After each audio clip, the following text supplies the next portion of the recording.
maombi hapa.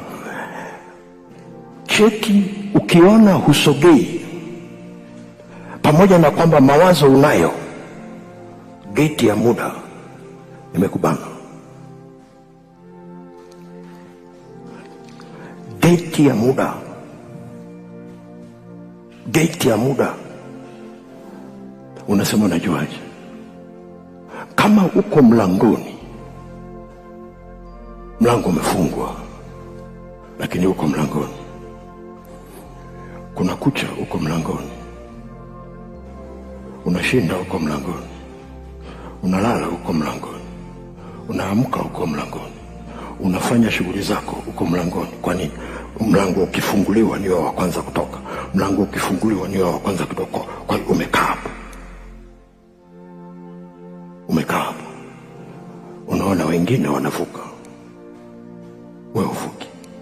Sababu mmoja wapo kubwa, time ya kwako imebanwa na sadaka ya damu. Unasema unajuaje? Ni kwa sababu Mungu alidai damu ya Pasaka, akaweka ndani yake maneno ya kwamba nitakapoiona hiyo damu natoa. Kwa nini? Kulikuwa na damu nyingine iliyokuwa inapiga kelele usiwatoe, inapiga kelele usiwatoe, inapiga kelele wasitoke, inapiga kelele asifanikiwe, inapiga kelele asisonge mbele. Mungu akaweka damu nyingine ili sasa wale watumia ile damu ambayo ameweka kwenye madhabahu ya kipindi kile, ili watakapofanya kile anachoagiza kufanya, maana yake wafanye kwa imani. Mungu ataingia kazini na kufungua lile geti, na maandiko yanatuambia Pasaka wetu amekwisha kutolewa sadaka tayari, na ndiyo Kristo Bwana. Maana yake ni kwamba ndani ya damu ya Yesu kuna ufunguo wa muda. Sio tu ufunguo wa muda kwa mtu mmoja, ufunguo wa muda wa kila kitu kinachomhusu mtu, iwe ni nchi yake, iwe ni kampuni yake, iwe ni biashara yake, iwe ni kanisa lake. Unahitaji kujua, ukiona umekwama, check time ya muda. Sio kwamba uko mbali, uko kwenye lango,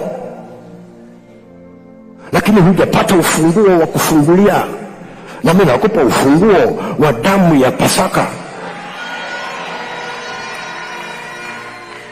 Bwana Yesu asifiwe. Unasema sasa ndio unaitumiaje? Unasema kile ambacho imesemwa juu ya damu ya Pasaka. Kazi moja wapo damu ya Pasaka ni kuhukumu. Kuhukumu maana yake nini? To separate legally katika ulimwengu wa roho. Maana yake atenganishe kati ya ule mlango na ile nyingu iliyosimama pale kukuzuia kupita. Anaipangua ili upite. Ndio maana walipewa kipindi wamchinje jioni, na haruhusiwi mtu kutoka mpaka asubuhi. Kulikuwa na time ambayo ile amri ilikuwa inafanya kazi, ni masaa sio zaidi ya 12. Unahitaji kupita kwenye ile lango, kuashiria kwamba Mungu anadili na muda, geti ya muda.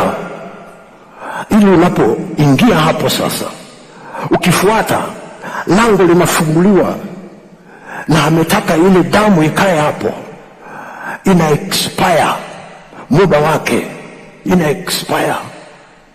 Sio kwa sababu nguvu zake zimepungua, kwa sababu muda wake wa kufanyiwa kazi umepita.